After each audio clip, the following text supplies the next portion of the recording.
Committee Room 29, Sound.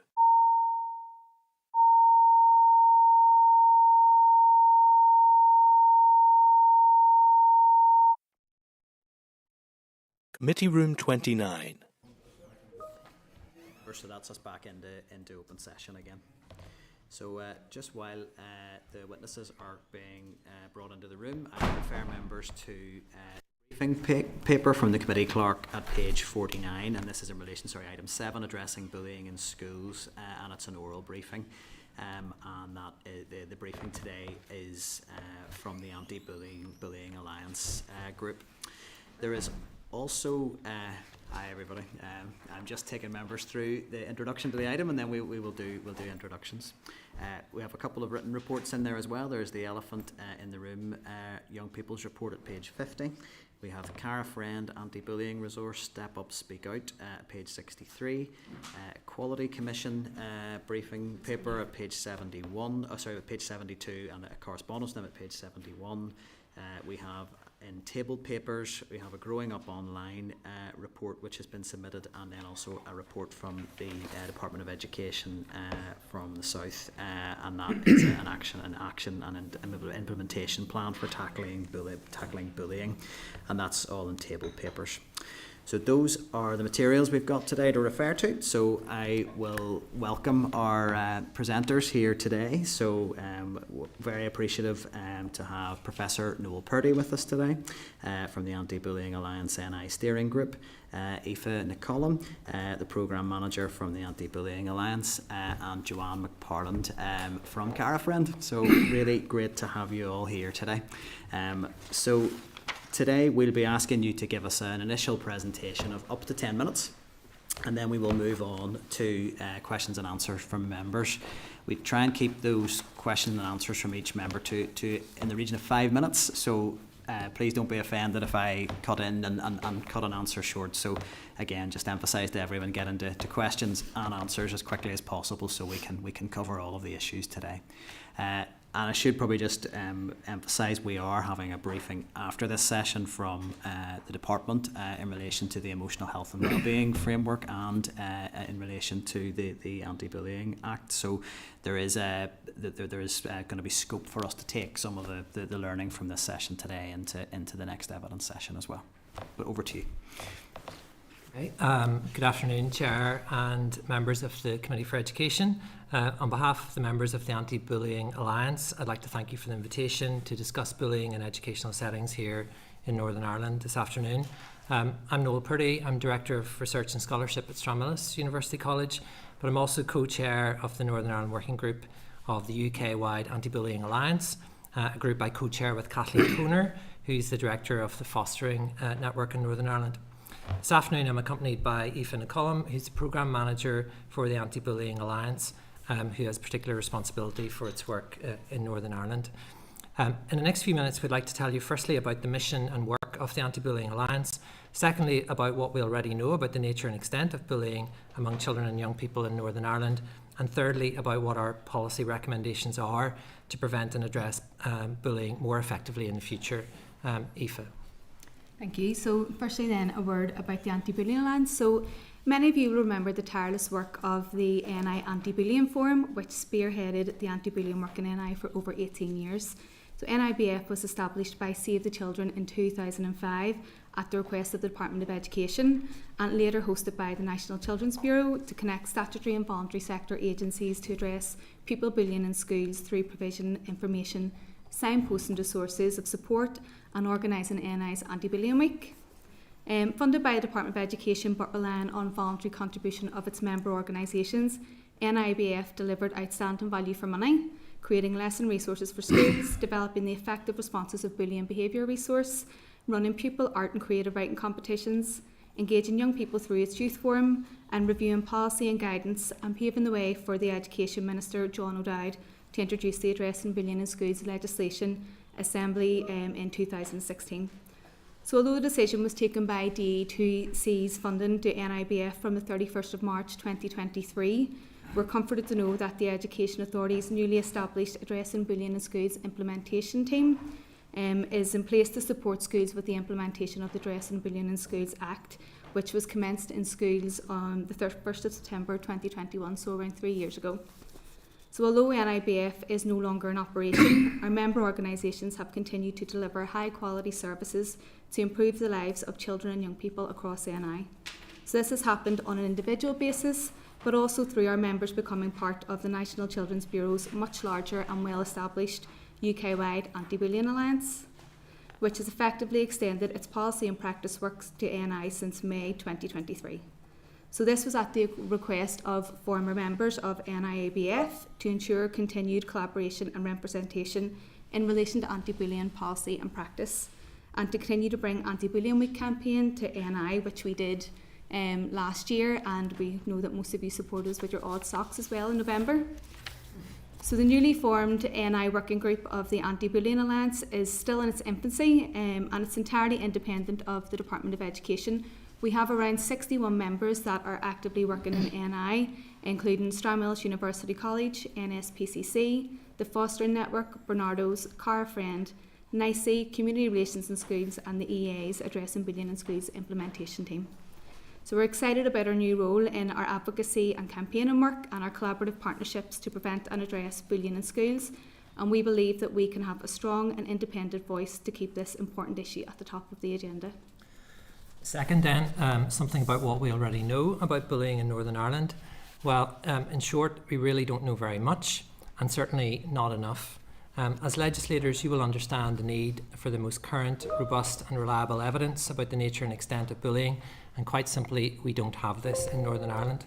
But it hasn't always been the case. In 2002, 2007 and 2011, our own Department of Education funded 3 comprehensive research studies into the nature and extent of bullying here in Northern Ireland, using the world-leading Ulvaeus bullying questionnaire, which allowed for international comparability of victimisation rates across a large representative sample of P6 and Year 9 children. Since that last study in 2011, we have been calling unsuccessfully for more up-to-date research, but instead we've had to rely on smaller snapshots, which have nonetheless shone a light on some particular forms of bullying or on particular marginalised groups, such as LGBT young people, and Joe will tell us more about that in a few moments. In 2020, the Northern Ireland Anti-Bullying Forum carried out a small poll with a sample of just over 1,000 11 to 16-year-olds and found higher rates of bullying in Northern Ireland than in England, whether in school or in the community, where rates in Northern Ireland were almost 3 times higher than they were in England. Most recently, there's been a particular focus on online bullying, and Stranmillis led the recent Growing Up Online in Northern Ireland study, funded by the Safeguarding Board for Northern Ireland, which gathered evidence from around 6,500 children and young people aged 8 to 18. This comprehensive research highlighted the many benefits of the internet, but also the impact of screen time and the victimisation of children and young people, and particularly girls. Third and finally, as a Northern Ireland Working Group and echoing the UK national campaign, we've recently published 6 key policy recommendations. Firstly, that initial teacher education should include mandatory content on how to prevent and address bullying, and that this training should continue throughout employment. We secondly propose that all schools should have a designated anti-bullying lead responsible for the oversight of the school's anti-bullying policy and practice. Third, we recommend that professionals from services that regularly encounter children who may disclose bullying must have anti-bullying information and training available to them, including GPs, youth services, CAMs, social care services and so on. Our fourth recommendation is that we improve recording methods in schools to allow for data to be collected and analysed on a Northern Ireland-wide scale. And fifthly, we recommend that the Department commissions up-to-date research into the incidence of bullying here, as well as a robust evaluation of the implementation of the new Act. Sixth, we suggest that this baseline research would be extended by annual anti-bullying surveys, which would help schools and policymakers to identify groups most at risk and to target interventions most effectively.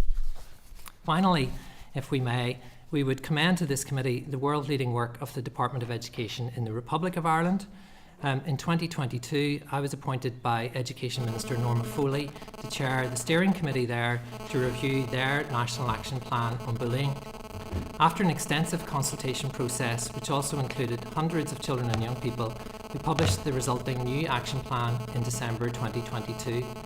Entitled Canoltas, which is the Irish for kindness, the new National Action Plan in the South makes 61 policy and practice recommendations, It's based on UNESCO's whole education approach and is supported by robust national and international research.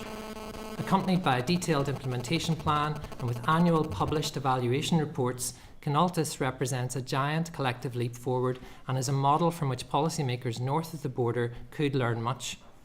For instance, ABA's government-funded programme to schools in England, United Against Bullying, which adopts a similar broader whole-school approach, has been shown to be highly effective too in terms of creating anti-bullying school communities.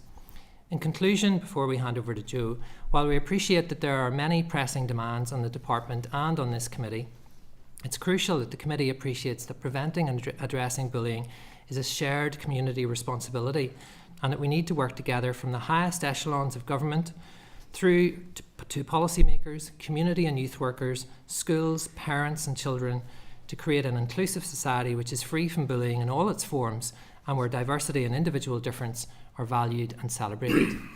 Thank you very much.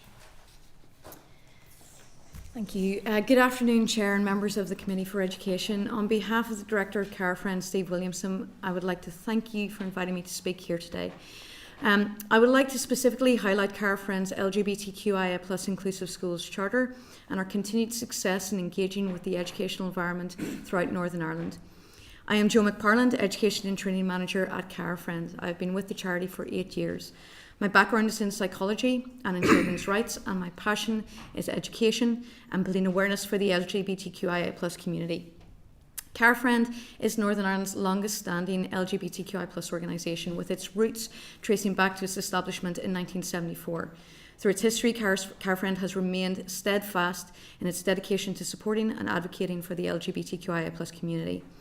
In recent years, CareFriend has extended this mission to offering training and guidance to educational environments through our LGBTQIA+ Inclusive Schools Charter.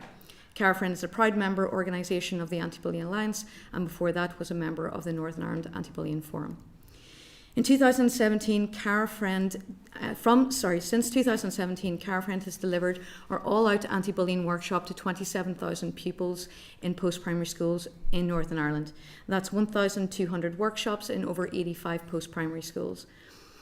Our LGBTQI+ awareness training has been delivered to 8,500 school staff in over 100 educational environments ranging from primary schools to universities. Our all-out anti-bullying workshop has played a role in counteracting the findings of the Still Shouting Report 2017. I would like to share some of those statistics with you now. 72% of young people experience negative attitudes at school due to their sexual orientation and or gender identity. 68% of young people had experienced bullying for the same reason. 61% of LGB young people had contemplated suicide, with 25% of those young people saying that they had actually attempted suicide. 90% of the transgender population that was identified in the report had contemplated suicide, with 49% of those young people saying that they had actually attempted suicide. I am sure you would agree with me that these statistics are deeply concerning. As mentioned, the report found that 68% of pupils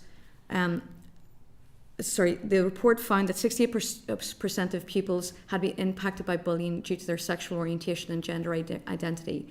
Worryingly, when I ask young people what percentage they think that is, how many young people have been bullied because of their sexual orientation or gender identity, they think that that figure is much higher. They believe it is 80, 90, even 100%.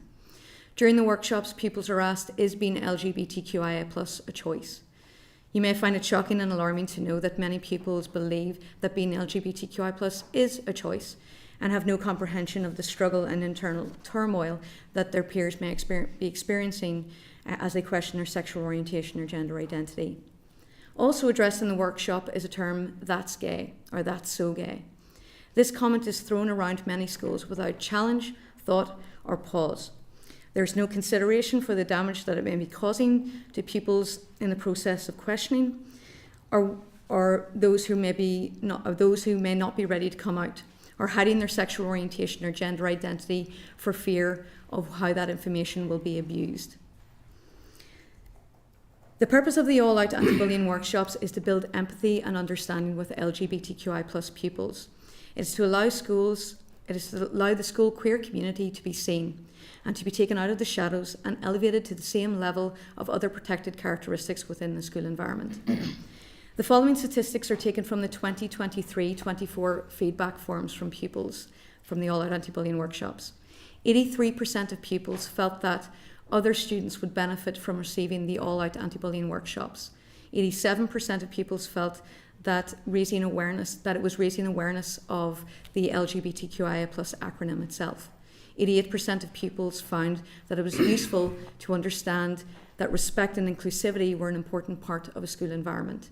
90% of pupils found that the workshops were useful in providing practical ways to be inclusive towards the LGBTQIA+ community and other minority groups.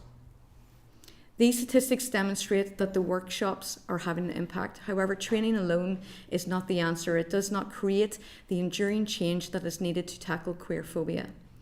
Carafriend recognises the need for the whole school approach, and in 2021 we launched our LGBTQIA+ Inclusive Schools Charter. This charter is designed to build knowledge and develop understanding of the LGBTQIA+ community. By completing training and core inclusion activities, staff and pupils develop awareness of the queer community and uncover a clear path to inclusion. Through guidance and development of inclusive practices, educational environments can be safer and more welcoming spaces for our pupils and staff. I firmly believe that knowledge leads to understanding and therefore to acceptance and respect. So what needs to change? I concur with my colleagues that student teachers going through initial teacher training must be equipped in dealing with bullying in all forms. I would go further and recommend specialisation training with regards to the LGBTQIA+ community. The community status must be elevated to be on par with other protected characteristics. Currently, this is not the case in many schools. Anti-bullying policies must be robust, resilient, and inclusive for the LGBTQIA+ community. There must be an understanding that the specific alterations that queer pupils may need to feel welcome and safe in schools must be put into place. These include toilet facilities, uniform policies, PE considerations, and using preferred name and pronouns. Anti-bullying workshops that discuss LGBTQI+ community should be mandatory in post-primary schools in Northern Ireland. Schools that do not discuss or provide information about the LGBTQI+ community are failing our queer pupils, placing them at risk as they will ultimately endure derogatory language, slurs, and inappropriate behaviour and bullying from their peers. We must do better. We can do better by working together. Carafriend will continue to engage with all Carafriend will continue to engage with all educational environments in Northern Ireland and offer training and guidance. But I would ask you to redouble your efforts, particularly when it comes to challenging and highlighting queer phobia in schools. I would like to encourage you to keep engaging with Carafriend and other sector organisations, and I would like to offer you as individuals, as a committee, and as different parties, awareness training to help you understand queer phobia and how bullying, prejudice and discrimination may impact the queer school community. I very much appreciate your time and attention today, and I look forward to engaging with you in the future. Thank you. Thank you to all of you, and I think I would just want to put on record my thanks for your organisation's work in this space, and it has really shaped the debate in Northern Ireland on these issues, so we're really appreciative of you being here to share some of your expertise with us. I wanted to ask a fairly general question first of all, and it was just to really get a sense of your assessment of how effective the Addressing Bullying in Schools Act has been to tackle the issue. It's clearly, you've thought long and hard about how we can support schools to prevent bullying type behaviour from being exhibited and how to support young people who are impacted by it. But has that piece of legislation been effective in your view? Well, I think, Chair, I think that's a really important question, and the simple answer is we don't really know, and I think that there's a crying need for an evaluation of the implementation of the Addressing Bullying in Schools Act. I mean, as we mentioned, even though the Act was passed in 2016, it only commenced in September 21, and we were emerging out of COVID at that stage, and there were allowances made for that. But that's still almost 3 years ago now, and I think it would be time for an evaluation to be robust and honest about how that Act has been implemented. Clearly there have been challenges, we know this anecdotally, but we have no robust evidence from across Northern Ireland at the minute. In terms of the actual act itself, I mean, there was, and I was involved in the anti-bullying forum at the time that the bill went through in 2016, and I think it does have tremendous potential to try to cohere the anti-bullying work, which previously hadn't been particularly coherent in terms of anti-bullying policies, in terms of schools' definitions of bullying and how they understood that. There was really very little uniformity prior to the Act. So I think that has great potential to make a positive change. Similarly, another of the clauses of the Act require governors to review their anti-bullying policy at least once every 4 years, in other words, in the term of a Board of Governors. Previously that hadn't been the case, and there were some policies that had been sitting around for quite a number of years and were really very poor and didn't include a lot of the issues that we've raised already this afternoon. So I think there's tremendous potential, but we just need to have the evidence for how effective it is, and clearly some schools have struggled with this, with particular aspects of it, with the bullying concern assessment form and all the rest of it, and the definition, and we're aware of that anecdotally, but we don't have the evidence. What data then, just to expand on, what data do we need? What would be the sort of baseline that we need to establish here to assess the effectiveness of the Act? I think we're calling for research and evidence and evaluation in lots of different areas. I mean, we need to understand, first of all, as we've said, what the incidence is of bullying out in schools. Now, that's a different thing from evaluating the implementation of the Act, but I do want to talk about that first if I can, because we need to know, and we've been calling for this for years in the Anti-Bullying Forum, which I know doesn't exist anymore, but in the ABA now, we're still calling for comprehensive research which is agile, which is frequent, which gives us a true picture of bullying in all its methods and motivations across Northern Ireland. The data we have at the minute, the last big study was in 2011. I mean, I don't even refer to that anymore in any of the lectures I would give to my students. It's so hopelessly out of date that it's not even worth referring to. But there is a precedent there from DE, and we would encourage this committee to encourage the Department of Education to restore that commitment to evidence-based approaches. I mean, we have been carrying out smaller pieces of research. Joe mentioned some, I mentioned some as well. There are small pockets of research, but to have a firm evidence base would allow us to identify what the trends are. Has there been, this growth of bullying of marginalised groups, LGBT community, children with special educational needs?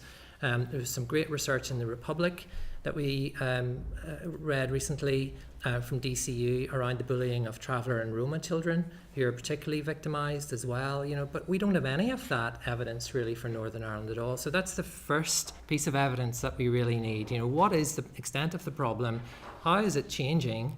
Because it is dynamic, and we haven't mentioned online bullying, but clearly that's a huge concern for schools, and you can have online bullying which targets marginalised groups, of course, as well. It's just the medium for the bullying. In terms of the implementation and the effectiveness of that, clearly, Aoife has mentioned the APSIT team, that's the Education Authority team, which has been employed and working to support schools. And we've no doubt that they're doing a very good job in that role, and we commend them for that. But we would need evidence from all the schools. We would need some kind of survey evidence across all the schools, primary, post-primary, special, nursery, who are committed to implementing the Act, to find out how is it actually working, how effective is it, what are the challenges, what can be changed and improved, and what further guidance is required.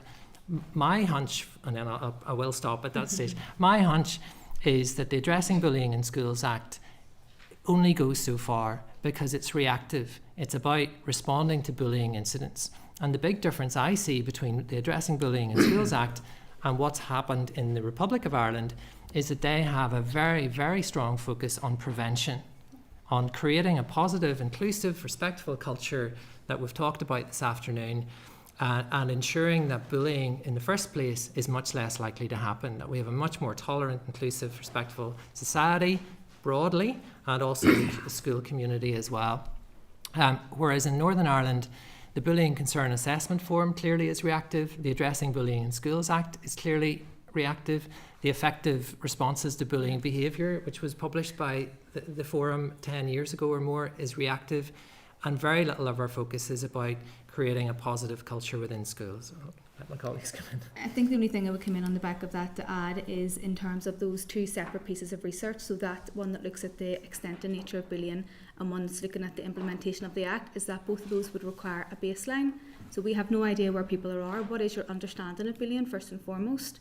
We know through training that we deliver ourselves that people don't have a basic understanding of what we call the fundamentals of bullying. What is bullying?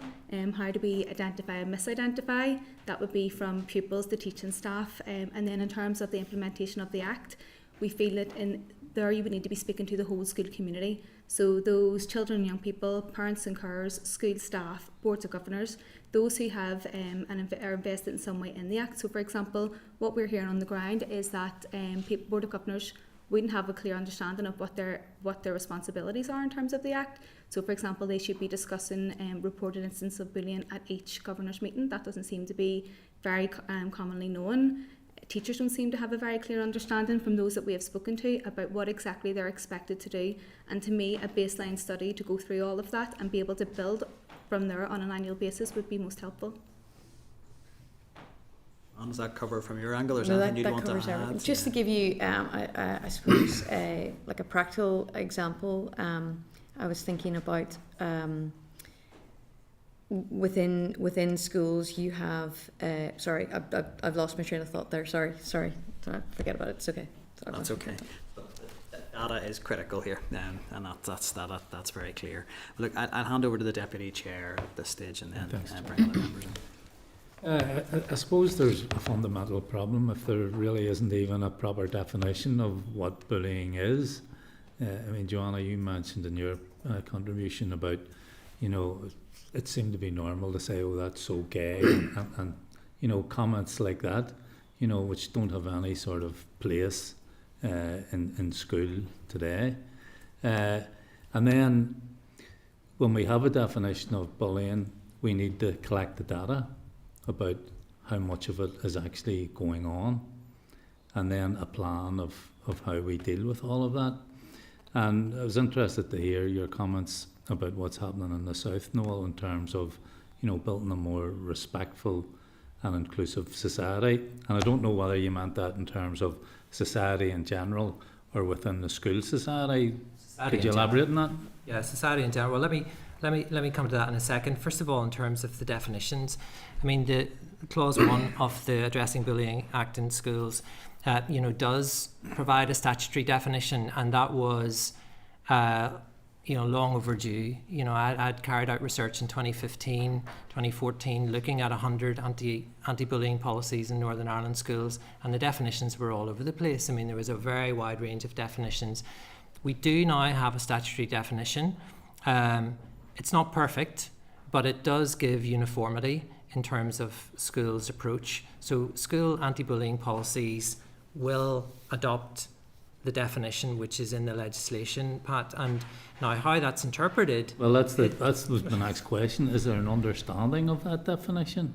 Well, I think... Or do people interpret it just as they wish? The definition talks about bullying behaviour being commonly a repeated behaviour, so a pattern of negative or aggressive behaviour that's intentional. Now, it doesn't talk about an imbalance of power, but the supplementary guidance that the Education Authority provided does talk about the imbalance of power. At the time, back in 2016, I argued to the committee that the statutory definition should have included imbalance of power. In other words, one person being more powerful than the other, and the victim finding it hard to defend him or herself. That didn't make it into the legislation, but it has made it into the guidance that the Education Authority use. So I think there is a fairly clear understanding of what the definition is. And clearly that's a legalese definition, Pat. And the big challenge for schools has been to translate that into a format that children of any age or ability can understand. So that's always going to be a challenge, I think, with moving from a statutory definition written by lawyers to a definition which is understood by children. So that's the first thing. In terms of definition, we've come some way, but there are enduring challenges, I think, with translating that into child-friendly formats. In terms of the data and the plan, I mean, we're proposing here that there's baseline evidence gathering, ideally funded by the department, so that we know where we're starting off with. You know, and it's not enough. It's not enough just to, although it would be useful, but it's not enough to monitor just the cases which are recorded formally on the system, because that was another of the clauses in the legislation, that schools had to formally report, you know, on the EA system. But that only shows the cases which have actually emerged, the more serious cases which have been reported to teachers. We know from many other national and international studies that there's far more bullying that goes on which is never reported. You know, so giving out surveys, which can be done much more cheaply now because it's online than in 2011 when it was all done on paper.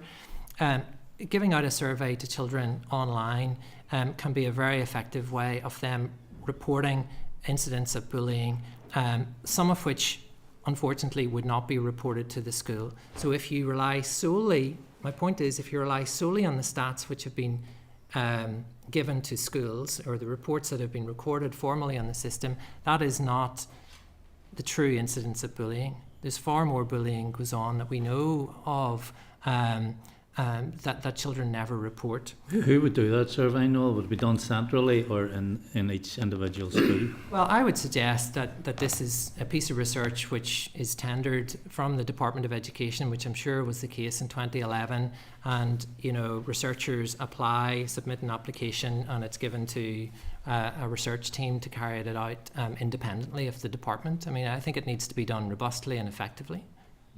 I think it would need to be independent of schools. Totally independent of schools, yeah, absolutely.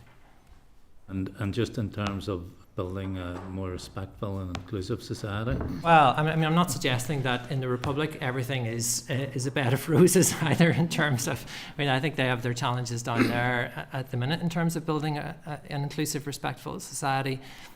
But my point is that the action plan includes major sections of the 61 recommendations.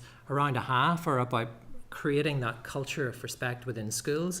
And I mentioned in my opening statement the UNESCO whole education approach. The UNESCO whole education approach, so a global approach to addressing bullying, addresses this at every level, from policymakers like yourself, legislators like yourselves, through to researchers, to schools, communities, community workers, youth workers, children, parents, and a lot of the attitudes that Joe has talked about, you know, in terms of homophobia and prejudice against marginalised groups. A lot of that doesn't come from schools, Pat, as you know. I mean, that comes from families, that comes from society, that comes from the broader picture of comments, whether racist or homophobic or whatever, which are tolerated in our society. And we need to work harder, I think, to try and prevent that by creating a more inclusive society. Cara, you're... Thank you, Chair. I have 1,000 questions I could ask, but firstly I'd like to thank you so much for being here and giving us such a comprehensive brief. My question is just around the role of Board of Governors. The Addressing Bullying in Schools Act touches on the role of Board of Governors, and that they have to record alleged incidents or bullying incidents that have been recorded. I met on Friday with the Equality Commission, and the lack of data and monitoring from the department about bullying in Northern Ireland, like, I was absolutely horrified, because if we don't monitor and have a sense of where we are, how can we tackle the problem? I'd just like to know what kind of answers you've had from the department on this issue of the lack of monitoring of bullying in our schools. And I do note, when I was back in school in 2011, cyberbullying at the time, it's obviously a massive issue now, but back then it was seen as an off-campus problem. And the department sort of stayed away from that, and schools stayed away from that. Have you seen a cultural change since then, or is this something that we're still seeing as a massive issue? Because I know, I have deep-rooted concern about the advancement of AI, deepfake technology, and the horrific impact that can have on pupils and students. Absolutely. So just in terms of the implementation of the Act, and it's the role of the Board of Governors to ensure the Act is being implemented within the school. So each point within that is their responsibility to ensure that is happening. Bullying online has only become it's grown and grown over the past few years, become a bigger issue than what we've known before. I do have figures here somewhere, but I'll send them over to you after, in terms of just how quickly that has become a major issue in young people's lives. In terms of schools, thanks to the Act, it is the school's responsibility. They can still address bullying that's happening online if it involves pupils of theirs. So they do have a responsibility to do something about it. I understand the schools really struggle to address that because they're unsure of how they can manage this online world that they feel is out of their hands, but it does fall to their responsibility. In terms of DE's response to that, we've obviously included the need for that to be needed in the research, and we haven't had much feedback on that, other than it's something they hope to be able to do down the line. Can I come in on that just as well? Thanks, Cara. I mean, this was an issue at the time that the legislation was passed, because there was a great nervousness across schools about the sharing of data, because there was a great fear and concern that there would be freedom of information requests, mischievous requests, I suppose, and league tables of schools that had the highest incidence of bullying. So we understand that, everyone understands that, but there must be a solution to that in terms of the uploading of anonymised data from schools collectively. I mean, this is what the proposal is in the Republic of Ireland as well. It's going to be, I think, administered perhaps by the Anti-Bullying Centre at DCU. So done separately from the department. I suppose the fear is here it would go to the department and they would, or the ETI, the inspectorate, and schools would be blacklisted and all the rest of it. But really, there's a need for this data to be collated anonymously so that schools can be reassured that this is actually to help them at a individual school level, so that the information can be fed back to them, but also at a collective Northern Ireland level, so we can see those trends. So I think that would be absolutely valuable. But there are concerns, genuine concerns, I think, on the part of schools and unions about how that would be managed. Yeah.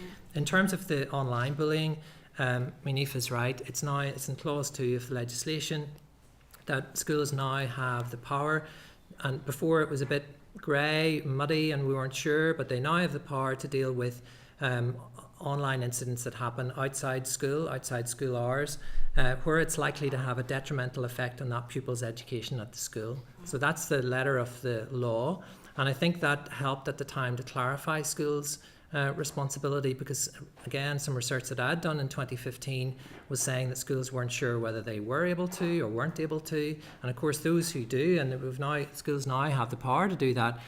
But it's opened up a hugely complex area of work for schools. And if you speak to post-primary school leaders, pastoral leaders, they'll tell you about the complexity of these issues, which go on in the evenings and at weekends, and people are getting involved, parents are getting involved. It becomes hugely complex and very time-consuming. But nonetheless, schools are committed to the pastoral well-being of the children in their care, and they see this as part of their responsibility, and the legislation allows them to do that. That's important. Just with that, just to add to that, in terms of the advice, so when schools approach us, this is going to happen in terms of online bullying, our advice is always to look at where the bullying's come from, so the core of it. So it's very rare for bullying to be isolated online. So usually it's started face-to-face and it's followed online. So it just means that children and young people don't have a safe space anymore. So when they go home, the bullying's following them. So that is the issue. So you're still you're still approaching it in the same way that you would with face-to-face bullying. One young person told us that online is just another tool in the toolkit of bullying, and that it's not something outside of those gaming arenas. Usually what we hear, sometimes it happens with strangers, but mostly it's somebody they know, and it's been just continuing from face to face. We do have time quick. Or short on time, and I don't know best to get away, so I'm just going to give everyone a chance to get in. I have a question for you, Joanne, but I'll follow up via email. Thank you very much. That's great. Okay, I think I'll just bring Robbie in because I know you have a commitment to, if you want to come in, and then we can go around everybody else from there. Thank you very much, Chair. Thank you, members, and thank you guys for your presentations. Really, really good and incredibly important. Very quickly, I think this is so important because I was dealing with a friend who's not a constituent from another area, whose niece took her own life 2 years ago, a 14-year-old, and the family believe it was due to bullying, and unfortunately, I don't think maybe the records potentially of the school would have stacked up. And I'm looking at the legislation here, and there's it's good to have legislation, but there is a failure, and I think, Noel, you've already spoken to this, and it is that the school should keep evidence, should keep records. But as far as I can see in the legislation, it doesn't say what the department and what we should do with that as it's collated. So would it be fair to say that there potentially is data that's available, but it's not being collated and harvested, and it may not be the right data that's being collected? Well, I recorded? think that's perhaps a question to ask to the Department of Education or the Education Authority, but it would certainly be my understanding that schools are recording these incidents, that they're saved on the official system there, the SIMS system, yeah. Most schools have access to SIMS. I think there might be some that don't, but virtually all do. So the information is there. Whether it's being collated or not, I'm not 100% sure, but I doubt it. And I think schools, we would have heard a lot more about it if the information was being collated. That's what we're calling for. There's been no evidence that I'm aware of any analysis of collated data, and I think we're missing a trick here. As I said, I mean, there are genuine concerns, but if we can get over those genuine concerns and ensure anonymity and so on, then I think it'd be really valuable information for all of us. And I do agree, by the way, and I think this is a cultural shift. This is much wider than just education, much wider, because it goes into families, because families are part of the solution, whether it's the person who's been bullied or indeed the more complicated one is how you deal with bully. So in that regard, in terms of the advice that's available to schools boards of governors to react to an allegation of bullying, what's the efficacy of that look like at the moment in terms of the options to either bring support to the child who's been bullied, or actions to be taken in terms of the bully, and to protect the education opportunities of all?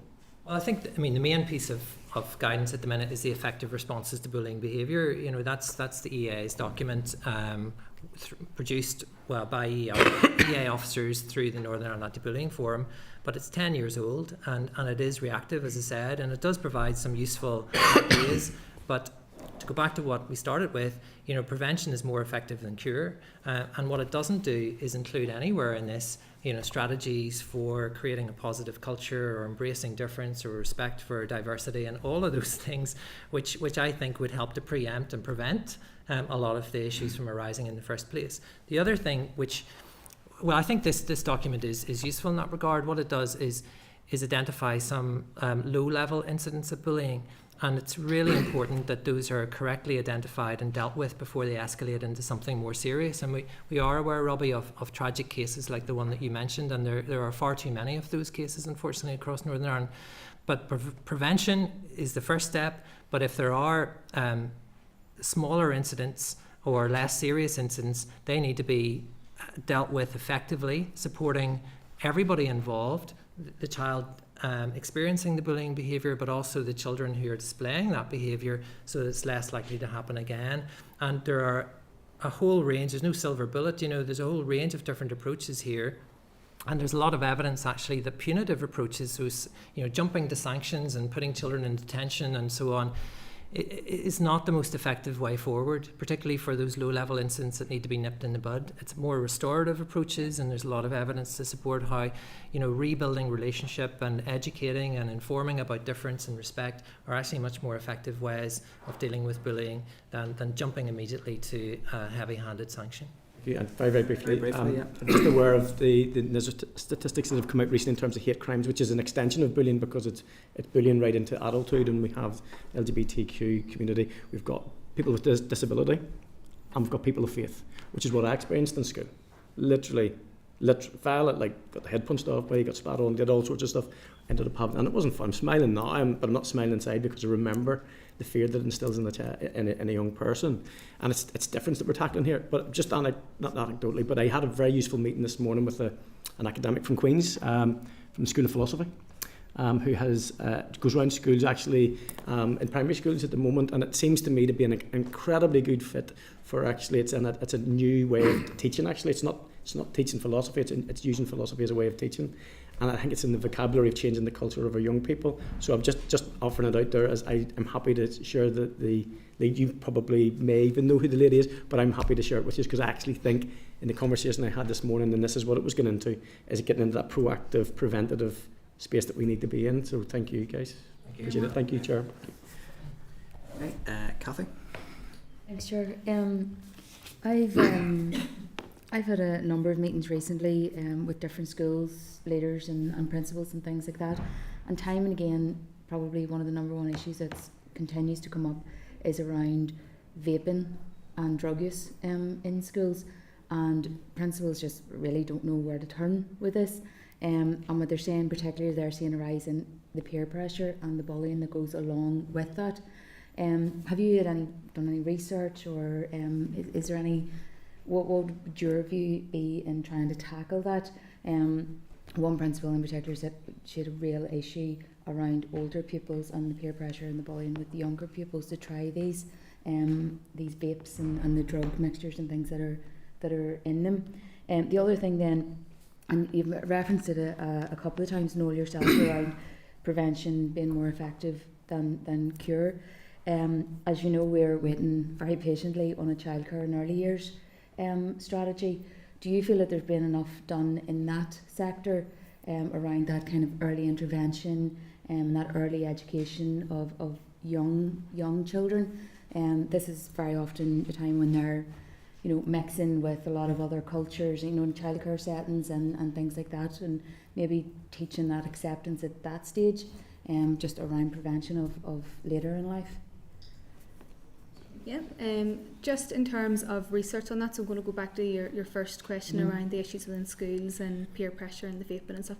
I'm not aware of any research, and as we've been mentioning throughout so far, is that that's something we're really crying out for. There's a serious need for research to look into all of that. To me, what that sounds like is that low level, so peer pressure would be classed as that low level bullying that Noel was talking about. And I've had similar conversations with schools, and we know that although it's low level, it's their biggest issues because it's so widespread. We do think that prevention is the best way forward, and those restorative approaches that Noel was talking about. And for me, it's very much around creating welcoming cultures within our school environments, within our communities. And the key words that we always try to use are kindness and respect. Something so simple, but to me that really gets to the core of addressing those low-level issues around bullying. If you're respectful to one another and if you show kindness, then that can really remove that barrier in terms of those low-level bullying. Early years is a really tricky issue in terms of anti-bullying work, but again, if you keep it as simple as you can in terms of the language and terminology, and really promoting that kindness and how we treat each other, would be the advice that we would give to those in early years. It's something that we have identified for this year as being a priority for us in terms of our anti-bullying week resources. So every year we create resources for schools to be able to talk on the topic of bullying during anti-bullying week, and we struggle to create resources for early years because we're not an early years team. And it's really difficult in terms of different needs and where children and young people are, and to build those resources to meet their needs. But we have identified that and said we want to work alongside an early years organisation to be able to create those, so that those nursery P1, P2 type of children have something to go on. We do create resources for primary schools, but we know that it's probably not the language and really enough in it to get to the core of it.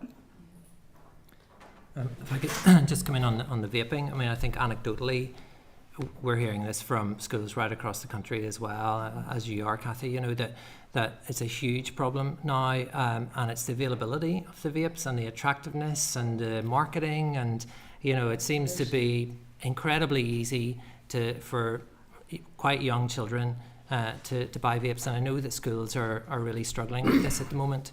Anecdotally, we know that some schools have closed some toilets at break and lunchtime and so on. There's no-go areas within the school.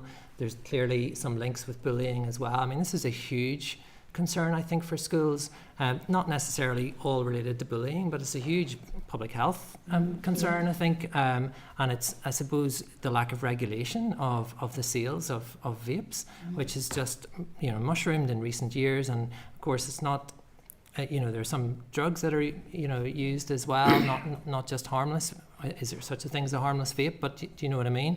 And this is a huge problem, and schools are really struggling with it at the moment. But unless there's firmer regulation coming from government, then I think schools' hands are really tied on it. Okay, Kit. Thank you, Chair, and thank you. It's been such a fascinating presentation, and kind of struck a bit by Robbie, talking about his own personal experiences, and I think everyone kind of has, most people can reflect on negative experiences in school, and as a parent, I'm sort of terrified of kind of what sort of experience my children are going to have, but I actually feel quite inspired by what you've been talking about and the work that you're doing. And I'd really like to pay tribute to Cara Friend and your resources. So I guess I have two questions. The first is, as an organisation, how have you found engagement with the department, with the EA, and kind of engaging with schools? And is there any more we can support within that? And then I guess just from your research perspective, it's interesting, and like I love that approach of including kindness and respect into our language. Apart from the South, what other countries or what other areas are you seeing kind of innovative good work happening that we could take inspiration from? So engagement, but then also best practice kind of globally as well. Well, with regards to Cara Friend engagement with the Department of Education and Education Authority, Cara Friend has been going out doing these workshops and training teachers and pupils for the past 8 years. There's no funding from the Department of Education at all. The only way that we are able to do that work is to go out and get funding from corporates and any other kind of funding that we can get to keep that work going. So we don't charge schools for the work that we supply. So none of the training that we've delivered in schools over 8 years we've ever charged the school for. So that money has to come from somewhere else. The Education Authority has slashed Cara Friend's funding year on year for the past number of years. So again, we've had to go out and find funding from the Big Lottery and other organisations to keep the organisation afloat and to keep that ability to work with schools going. The impact in schools is that they want us in, they need us there. I was in a school, in a grammar school in Newry, Sacred Heart Grammar. It was the 7th year in a row that I've been in, even through lockdown. We even got in, and we've done teacher training, and we're booking in for another teacher training now because it was 7 years ago. But 7 years in a row for young people, and that's made a massive difference in how this information and how bullying and inclusivity is seen within the school. And we see that represented in other schools right across Northern Ireland, where we're asked again and again and again to come in and teach young people and talk to teachers and talk to classroom assistants and talk to the new teachers that are starting, so that everybody in the school has the same understanding. But we can't do it unless we have the funding, and the funding is at the moment coming from those corporates who look at Cara Friend and say, well, we're going to support you. But other than that, it would not be happening. It's extraordinary, especially when we don't have RSE, and it's more important than ever. And you're reaching and you're making an impact on those students' lives. But what about the students who don't have access to that? Exactly, and that's the problem, and that's kind of what keeps me up at night. Cara Friend, I have been doing this work by myself, and I've just recently got Gemma, my new colleague. But for a long time I was doing this by myself, and I was a bit of a vampire. I don't get into schools unless I'm invited. And I worry about the schools where I'm not invited into, and the impact that those children are facing in schools where there's no positivity. There's just an air of silence around their sexual orientation, where they don't know, can I talk about it? Should I talk about it? Is there anyone here I could talk about it with? Because nothing ever gets said. So you have these kids that are just stuck in this place of not knowing, and that worries me, because the schools where I come into, it's out there. There's notice boards, there's assemblies. When they're doing the charter, there's a number of things that they have to do to get the charter and then maintain that in order to keep the charter alive. It's not just a tick box exercise. It's right, you've done it this year, it has to be done next year, and the year after that. But there are a lot of schools that just aren't doing anything because they don't even know what to do, or they're too afraid to reach out and connect in with an organisation like Cara Friend. Thank you. Can I take the research question? Yes, please. Great to get that question in. Briefly to then. finish up now. Okay, so I think it's such an important question about looking for best practice, not just here in Northern Ireland where there's very little evidence, but right across the world. ABA does that in London by commissioning every year a review of newly published research that Peter Smith, one of the world experts who's in Goldsmiths in London, publishes every year. So I would commend ABA in London for producing that, so it keeps us up to date with what's happening. In terms of international best practice, Scandinavia were the front runners, I suppose, in dealing with bullying in schools. But actually, I would suggest you look at Australia. And I think there's some fantastic pastoral work going on in Australia. There's a student wellbeing framework, which I think is the best I've seen anywhere. There's an annual pupil wellbeing survey in Australia as well. In some of the states, like South Australia, there's a student charter, which has gone right up to governor level as well. So I think there's fantastic, and of course that's all supported by research, and we would have research links with colleagues in Adelaide and all across the world actually as well. But that would be a good place to start. I appreciate the time short, Chair. Thank you. David? Thanks very much, Chair, and thanks very much for your presentation so far. It's been very, very useful and informative. Could I ask, some of the resources that we've been looking at in advance of the meeting had talked about a greater degree of mental health and wellbeing training for teachers and so on. I'm aware, and I'm not pushing against that at all, but I'm aware that quite often things will come to the committee where we can quite casually say, oh, that should be part of teacher training, we should throw that in as well. And you hear sometimes that there's a little bit of pushback from teachers that, you know, they can't be part educational psychologist and part social worker and of course their job will entail little bits of that, but what training is there at the moment that you think makes teachers able to deal with that, and what and probably Noel, from your experience in particular, what is the reaction of teachers? Do they see that as a positive thing that tools them up in order to carry out something that's inevitably going to come for them, or are they increasingly looking at it and thinking that more and more is being asked of us beyond the role of teaching, and it's expanding the role? Just from Carafriend's perspective, we've taught all the PGC students coming through Queen's and University of Ulster, or Ulster University, sorry, for the past 6 years, and that has been really beneficial for those students coming through. They wouldn't be getting it any other way. The people that are in charge of the PGC courses are not equipped to deal with the conversation around the LGBTQI plus community, and I think they need generally to have more, the teachers going through initial training need to have more training around bullying in general and how to deal with those protective characteristics as well, but in a lot of ways they wouldn't be getting that had it would not be for outside organisations coming in and delivering that training. I would echo that. I think it's really important in initial teacher education. I mean, clearly that's where I work day in, day out. And yes, you're right, David. There's more and more being asked of initial teacher education, you know, in terms of mental health, in terms of bullying and special educational needs and so on. And there has to be a limit somewhere to what can be packed into the courses, particularly the one-year course if it's a PGCE course. So we appreciate that. The point I would make, though, is that, well, first of all, you asked, were teachers receptive to this? Teachers were incredibly receptive to this. If you ask teachers, you know, what support they need, time and time again, they'll say that they want high-quality professional development, which is accessible and up-to-date and evidence-based. I mean, teachers, you have no difficulty persuading teachers around this at all. My point would be that it's unfair and unrealistic to expect it all to be covered in initial teacher education, but actually it's professional development right through teachers' careers that's really important, and actually that's where there's ground to make up, I think. In Northern Ireland, initial teacher education, we have, and I would say this, very high quality initial teacher education for our students who are very highly qualified when they come in.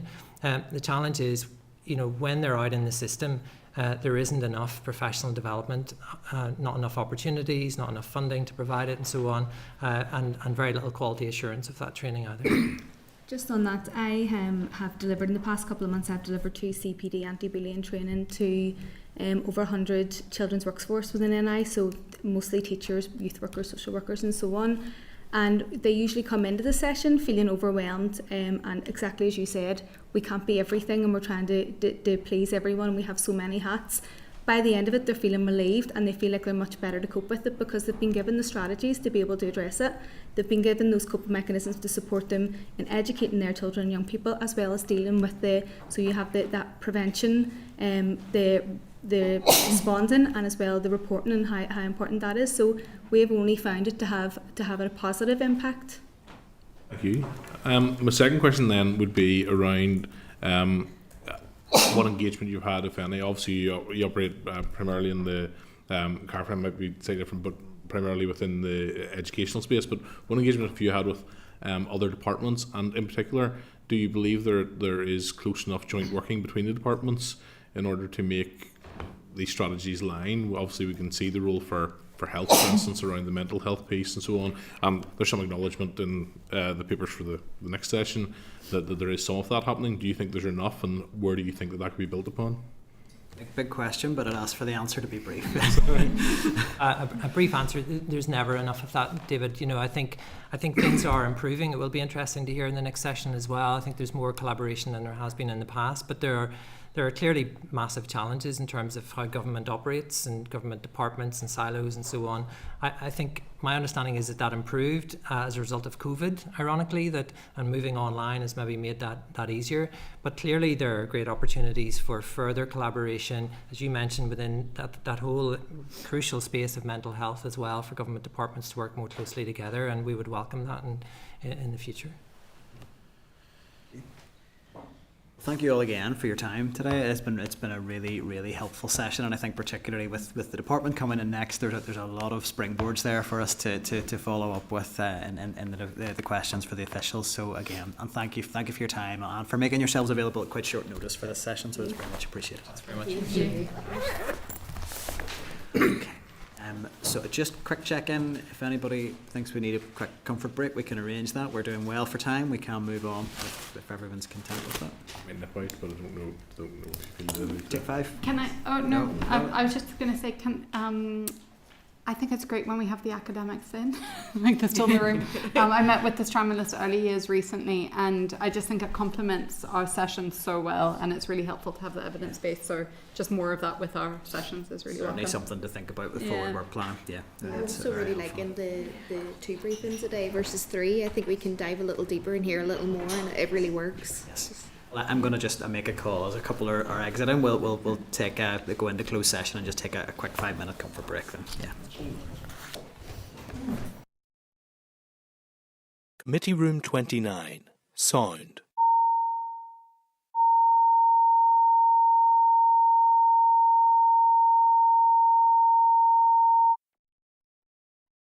Committee Room 29. Sound.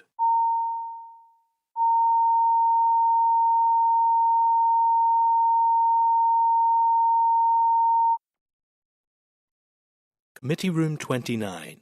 Sound.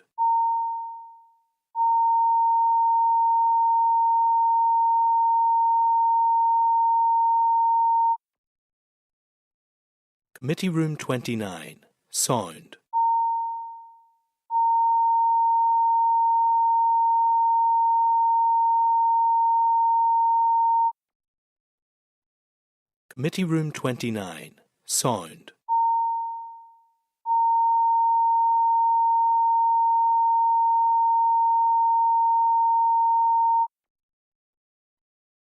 Committee Room 29. Sound.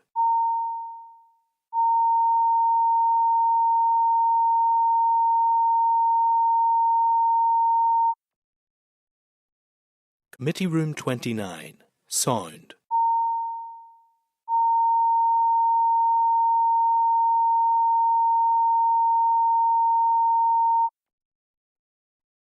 Committee Room 29.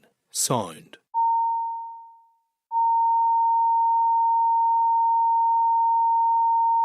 Sound. Committee Room 29. Sound.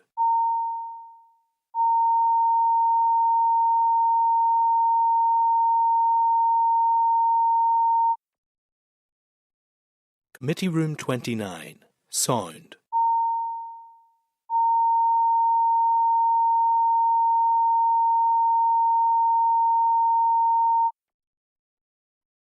Committee Room 29.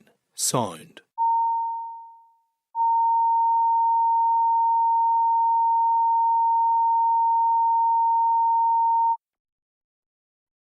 Committee Room 29. Sound.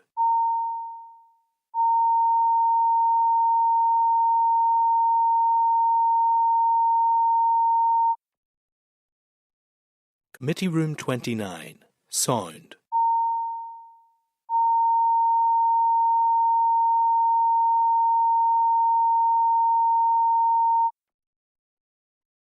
Committee Room 29.